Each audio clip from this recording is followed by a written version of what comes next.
YouTube के आपके channel आज इकोनॉमिक्स क्लासेस में फिर से आपका स्वागत है।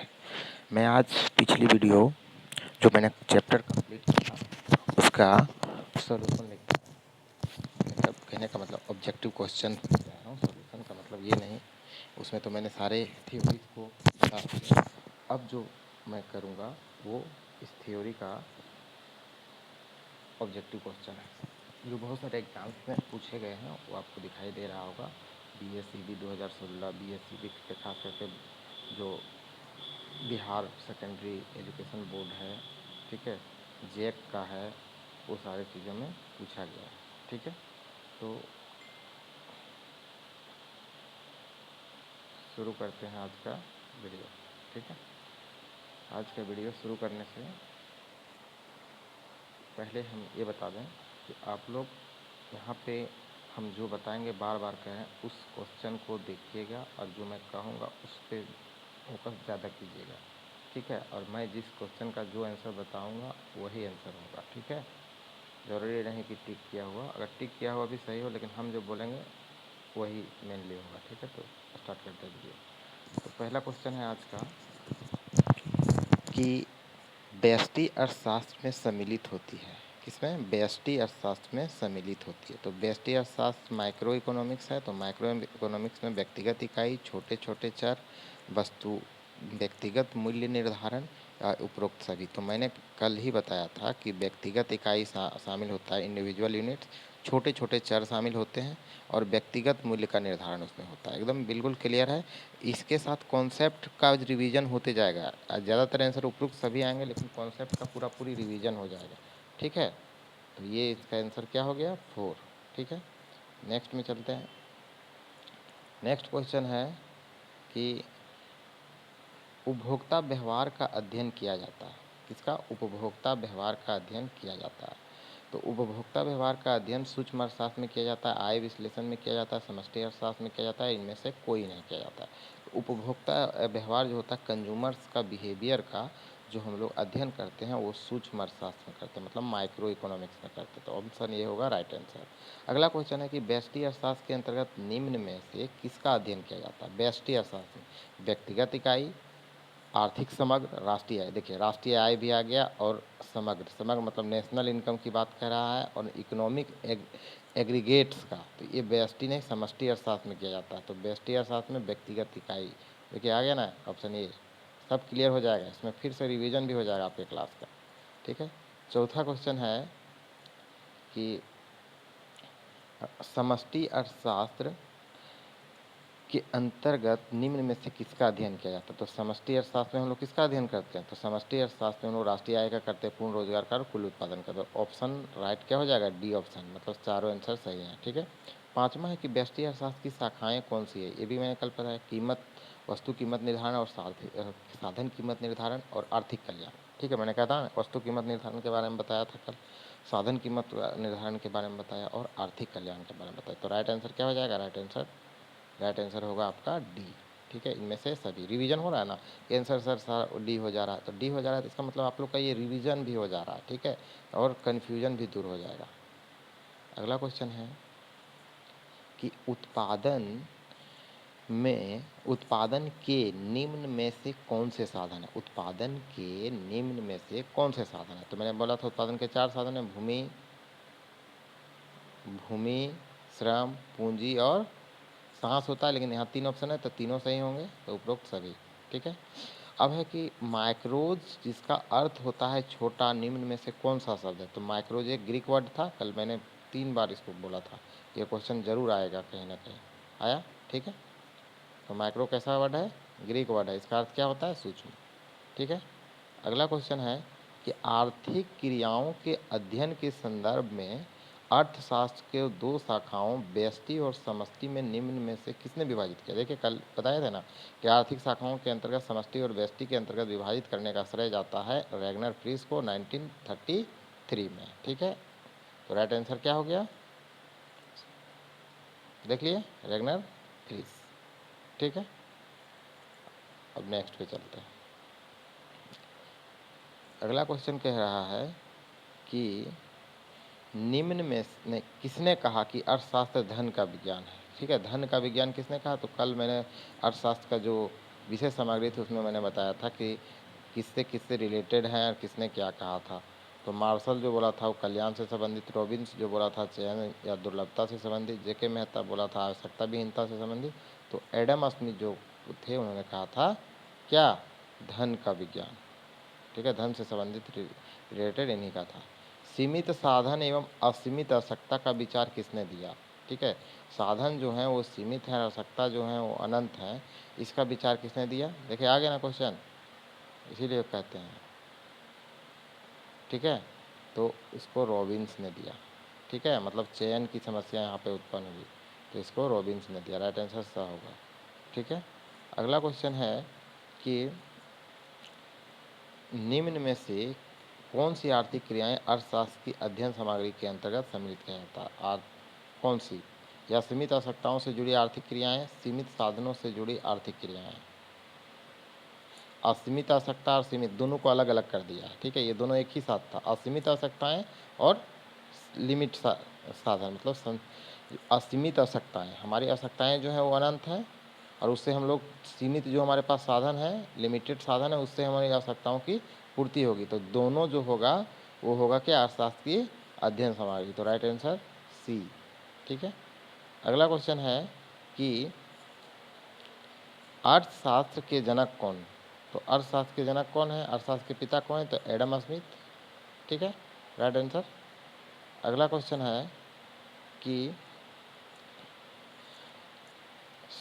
सबसे पहले नहीं, अर्थशास्त्र की कल्याण संबंधी परिभाषा के जन्मदाता। अर्थशास्त्र के कल्याण, अभी मैंने बताया, फिर से आ गया क्वेश्चन।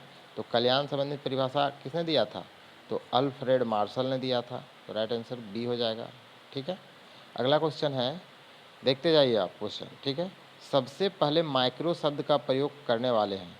तो माइक्रो का प्रयोग सबसे पहले कौन किया था? क्योंकि उन्होंने बांटा माइक्रो और मैक्रो में, तो प्रयोग भी उन्होंने किया था। तो रैगनर फिलिप्स ने 1933 ईस्वी में। तो राइट आंसर हो गया डी। ठीक है, अगला क्वेश्चन है कि किसके अनुसार अर्थशास्त्र मानव कल्याण का विज्ञान है? तो किसके अनुसार? मानव कल्याण से संबंधित परिभाषा किसकी आई थी? तो आई थी अल्फ्रेड मार्शल की। राइट आंसर ए हो जाएगा। अगला क्वेश्चन है कि निम्न में से कौन उत्पत्ति का साधन नहीं है? तो मैंने क्या कहा? उत्पत्ति के 4 साधन, भूमि, श्रम, पूंजी और हाँ, तो भूमि है, श्रम है, पूंजी है, ये तीनों उत्पत्ति के साधन हैं। तो कौन नहीं है? तो मुद्रा। ठीक है, तो राइट आंसर क्या होगा? सी। ठीक है, अगला क्वेश्चन है कि व्यष्टि अर्थशास्त्र में निम्न में से किसका अध्ययन किया जाता है? तो व्यष्टि अर्थशास्त्र में निम्न में से किसका अध्ययन किया जाता है? तो व्यष्टि अर्थशास्त्र में निम्न में से व्यक्तिगत परिवार का अध्ययन किया जाता है, व्यक्तिगत फर्म का अध्ययन किया जाता है, व्यक्तिगत उद्योग का किया जाता है। राइट आंसर क्या होगा? डी। ठीक है, अगला है कि अर्थशास्त्र की विषय का अर्थशास्त्र की विषय वस्तु का अध्ययन किन शाखाओं के अंतर्गत किया जाता है? देखिए, थोड़ा सा मेरा जो पढ़ने में थोड़ा प्रॉब्लम जो होती है वो मेरा स्क्रीन को जब मैं पकड़े रहता हूँ, एक उंगली से चलाता हूँ, तो मेरी आँखें जो होती है उस पर टिक नहीं पाती है। ठीक है, इसीलिए मैं थोड़ा सा ऐसा नहीं। ठीक है, समझ में आई बात? तो अर्थशास्त्र की विषय वस्तु का अध्ययन किन शाखाओं के अंतर्गत किया जाता रहा है? तो अर्थशास्त्र की विषय वस्तु का अध्ययन जनरली, व्यष्टि, समष्टि, और इसका अगला ऑप्शन देखना पड़ेगा कि अगला ऑप्शन में क्या है। उपरोक्त में से दोनों होगा। व्यष्टि और आश्रित दोनों में हम लोग इसका अध्ययन क्षेत्र को देखते हैं। ठीक है, शाखा को देखते हैं, व्यष्टि में भी देखते हैं, समष्टि में भी देखते हैं। तो राइट आंसर क्या होगा इसका? राइट आंसर हो जाएगा इसका उपरोक्त दोनों। अगला क्वेश्चन है कि निम्न अर्थशास्त्री में से कौन कल्याणवादी विचारधारा के नहीं है? तो कल्याणवादी विचारधारा के अंतर्गत नहीं है पूछा है। तो मार्शल हैं और पीगू भी हैं और केनन भी हैं, ये तीनों हैं, जेबी से नहीं है। ठीक है, अगला है, ये बहुत इंपॉर्टेंट क्वेश्चन है, कल्याणकारी अर्थशास्त्र के अंतर्गत कौन कौन है? जेबी से नहीं है, बाकी पीगू, मार्शल और केनन है। Marshall, Pigou, Cannan, Marshall, Pigou, Cannan. Okay, ऐसे याद रखिए। अगला क्वेश्चन है किसने कहा अर्थशास्त्र कभी वास्तविक विज्ञान होता है तो कभी आदर्श विज्ञान, मतलब अर्थशास्त्र को पॉजिटिव और नॉर्मेटिव दोनों कहा। तो फ्रीडमैन कल मैंने बताया था, तो फ्रीडमैन इसका राइट आंसर होगा। ठीक है, अब हम लोग चलते हैं थोड़ा सा मिलान पे।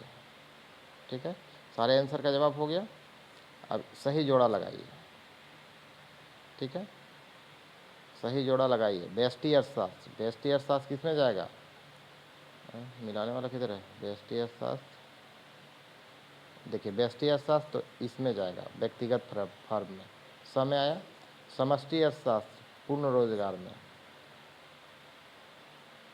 समष्टि अर्थशास्त्र पूर्ण रोजगार में जाना चाहिए। ठीक है, पूर्ण रोजगार का जब बात करते हैं तो समझते। कीमत निर्धारण व्यष्टि अर्थशास्त्र में जाएगा। किधर है व्यष्टि अर्थशास्त्र? देखिए यहाँ इसमें आया। और राष्ट्रीय आय का अध्ययन समष्टि अर्थशास्त्र में जाएगा। और कुछ बचा? सब खत्म हो गया। एक और है, इसका ऑप्शन नहीं दिया हुआ है, 1 2 3 4 5। उपभोक्ता व्यवहार का अध्ययन, उपभोक्ता व्यवहार का अध्ययन हम लोग करते हैं व्यष्टि अर्थशास्त्र में।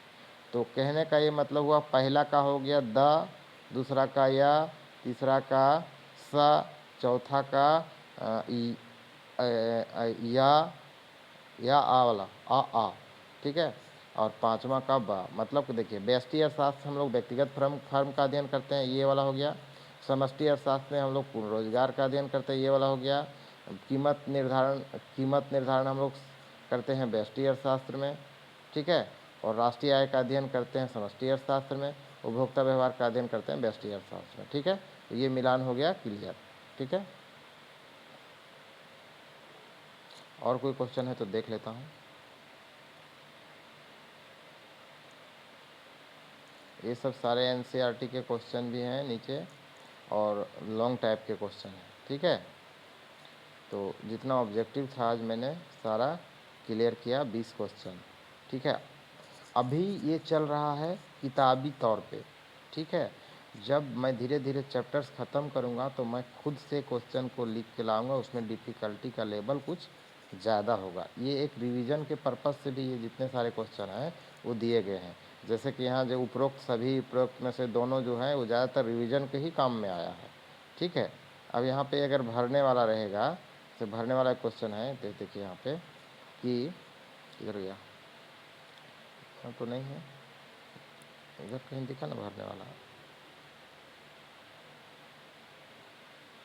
सभी क्रियाएं जो आय को सृजित करती हैं उसको क्या कहते हैं? तो यहाँ आर्थिक क्रिया भराएगा। ठीक है, ये वाला बी में। और फिर यहाँ पे एक व्यक्तिगत उपभोक्ता व्यवहार क्या होगा? व्यष्टि अर्थशास्त्र का अंग है ना। एक व्यक्तिगत उपभोक्ता व्यवहार क्या है? व्यष्टि अर्थशास्त्र का अंग है। व्यष्टि अर्थशास्त्र आर्थिक इकाइयों का सूक्ष्म स्तर पर अध्ययन करता है। ठीक है, उत्पादन के साधन 4 होते हैं या 5 भी होता है कभी कभी, जैसा ऑप्शन रहेगा। 4 रहेगा 4 भी मार दीजिए, 5 रहेगा तो 5। जैसे कि लैंड है, लेबर है, कैपिटल है, इंटरप्रेन्योर है और ऑर्गेनाइजेशन। ठीक है, लेकिन ये दोनों होता है एक ही में शामिल हो जाता है, इसलिए 4 लेके चलते हैं। ठीक है, तो ये जो आज का सेशन जो बहुत लंबा नहीं छोटा हुआ है, इसमें हमने बहुत चीज़ों के बारे में बताया है। ठीक है, और ये जो पुराना हम लोग पिछला क्लास पढ़े थे उसी का ये एक तरह से रिवीजन हो गया, लेकिन क्वेश्चंस के फॉर्म में। आप लोग इसको ये कंफ्यूज करता है इसमें। ठीक है, ये कन्फ्यूजन वाले क्वेश्चंस हैं, इसलिए इसको बहुत ध्यान से देखिएगा, समझिएगा और याद भी रखिएगा और कॉन्सेप्ट को क्लियर रखिएगा। ठीक है, तो नेक्स्ट वीडियो में जो हम लेके आएंगे अगला चैप्टर डिमांड का, वहाँ से हमारा इकोनॉमिक्स का जो मेन थ्योरी जो कॉन्सेप्ट है वो वहीं से शुरू होता है। ठीक है, उसमें समझने की बात बहुत ज़्यादा होगी, समझना बहुत ज़रूरी होगा, और मैं पूरी कोशिश करूँगा डायग्राम के थ्रू, तालिका के थ्रू से समझाने का। और फिर जब चैप्टर फिनिश होगा तो इसी तरह का क्वेश्चन आएगा, और फिर जब 4-5 चैप्टर होंगे तो मिला के मैं क्वेश्चन लेके आऊँगा। ठीक है, क्वेश्चन जिसका डिफ़िकल्टी का लेवल इससे कुछ ज़्यादा होगा, जो सभी एग्ज़ाम्स में लगभग आप लोग को काम आएगा। ठीक है, आज के लिए धन्यवाद। और आगे के लिए मैं ये कहता हूँ कि अगर वीडियो अच्छा लगा हो, हमको आप अगर मोटिवेट करना चाहते हैं तो मेरे वीडियो को लाइक कीजिए, शेयर कीजिए और मेरे चैनल को ज़रूर सब्सक्राइब कीजिए। धन्यवाद, धन्यवाद, धन्यवाद।